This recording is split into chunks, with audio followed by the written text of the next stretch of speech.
Headshot ने विकी के ही कुछ गार्ड्स को बुलाया और बोला, इसे खड़ा करो, जल्दी जाओ। गार्ड्स तुरंत विकी की तरफ बढ़ने लगे।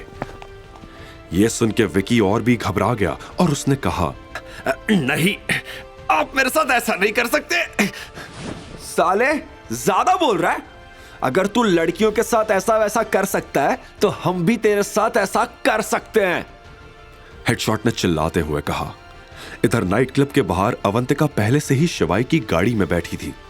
शिवाई ने भी कार में बैठने के लिए दरवाजा खोला ही था कि तभी नाइट क्लब के अंदर से विकी के चिल्लाने की आवाज आई। यह सुनकर अवंतिका ने शिवाई की तरफ देखा और बोली, ये कैसी आवाज थी? क्या पता, अंदर कुछ हुआ होगा। तुम फिक्र मत करो अवंतिका। और उसने अपनी गाड़ी चालू कर ली। वैसे तुम हो कौन और तुम्हें किसने बताया कि मैं यहां हूं? अवंतिका ने यह सवाल शिवाई से पूछा। अवंतिका के मन में यही चल रहा था कि कहीं शिवाई वही लड़का तो नहीं जिसने 12 साल पहले उससे प्रॉमिस किया था। इससे पहले कि शिवाई अवंतिका की इस बात का जवाब दे पाता, अवंतिका का फोन बज उठा। यह रेखा का फोन था। उसका नाम देखते ही अवंतिका का गुस्सा 7वें आसमान पर चढ़ चुका था। फिर भी अवंतिका ने फोन उठाया और उधर से रेखा ने कहा, बेटा, मैंने बस यही पूछने के लिए फोन किया था कि तू अभी विकी के साथ ही है ना? उसका यह सवाल सुनते ही अवंतिका भभक उठी और चिल्लाते हुए बोली, आप जैसी औरत मैंने अपनी जिंदगी में नहीं देखी।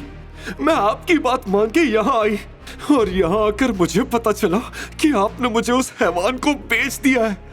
यह सुनते ही रेखा का भी पारा गर्म हो गया। वो समझ गई थी कि अवंतिका विकी के साथ नहीं थी। ऐसे में उसने कहा, तुम मेरे ऊपर चिल्ला रही है? तुझे तो मुझे शुक्रिया कहना चाहिए था, वरना तुझे विकी जितना अमीर आदमी क्या कभी मिल पाता?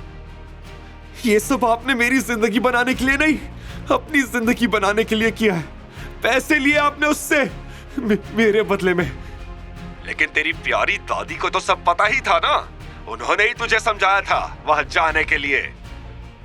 अब सभी लोग एक जैसे ही हो। ये कहते हुए अवंतिका का गला भर आया था। उसकी आंखों से आंसू टपकने लगे थे। शिवाई जो कि बगल में बैठा था वो सारी बातें सुन रहा था। उसे भी अवंतिका के लिए बुरा लग रहा था। उससे रहा नहीं गया और उसने अवंतिका के कंधे पर हाथ रखते हुए कहा, अवंतिका रिलैक्स, तुम अब सेफ हो, फिक्र मत करो। रेखा ने शिवाई की यह आवाज पहचान ली थी। उसने गुस्से में कहा, तू इसके साथ क्या कर रहा है? नंदिनी को डिवोर्स देने के बाद भी हमारा पीछा नहीं छोड़ेगा क्या? रेखा की यह बात सुन के अवंतिका शॉक्ड हो गई। उसने सपने में भी यह नहीं सोचा था कि शिवाई और कोई नहीं बल्कि नंदिनी का एक्स हस्बैंड था। लेकिन अब अवंतिका को रेखा की एक भी बात नहीं सुननी थी और अवंतिका ने कॉल काट दिया। पर अभी भी अवंतिका के आंसू नहीं रुके थे। उसके दिल में बहुत कुछ था जो वो बाहर निकालना चाहती थी। जब उससे रहा नहीं गया तो उसने रोते हुए कहा, मेरी जिंदगी खराब है। पहले तो मुझे उस लड़के ने धोखा दिया जिसके इंतजार में मैं पागलों की तरह बजाज फैमिली की हर बात मानती रही, इस उम्मीद में कि एक दिन वो लड़का आएगा। लेकिन मैं ही पागल थी जो उसकी बातों में आ गई। और अब ये दादी। अवंतिका को यह कहते सुनकर शिवाई का दिल उसके लिए टूट रहा था। उसने अवंतिका की तरफ देखते हुए कहा, महाकाल जो भी करते हैं अच्छे के लिए ही करते हैं, वो तुम्हारा बुरा कभी नहीं करेंगे। शिवाई ने समझाया और अवंतिका को अपने आंसू पोंछने के लिए रुमाल दे दिया। उसने शिवाई से रुमाल लिया और अपने आंसू पोंछने लगी। अब अवंतिका भी थोड़ी शांत थी। उसने पहले एक नजर शिवाई को देखा और फिर एक गहरी सांस लेते हुए बोली, आई एम सॉरी, मैंने तुम्हें ठीक से थैंक यू तक नहीं बोला। आज तुम टाइम पर नहीं आते तो मेरी जिंदगी बर्बाद हो जाती। अच्छा, लेकिन मुझे तो लग रहा था कि मुझे आने में काफी देर हो गई। बीते 3 सालों को याद करके शिवाई ने धीमी आवाज में कहा। अवंतिका शिवाई की बात सुन नहीं पाई। उल्टा उसने शिवाई से पूछा, तुम वही हो ना जिसकी बातें ऑलमोस्ट पूरे शहर में होती है? निकम्मा हस्बैंड, राइट?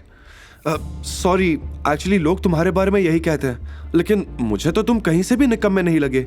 बल्कि तुम जैसा हस्बैंड किसी लड़की को मिल जाए तो उसकी जिंदगी जन्नत हो जाए। यह सुनकर शिवाय शर्मा गया और उसने एक नजर अवंतिका पर डाली।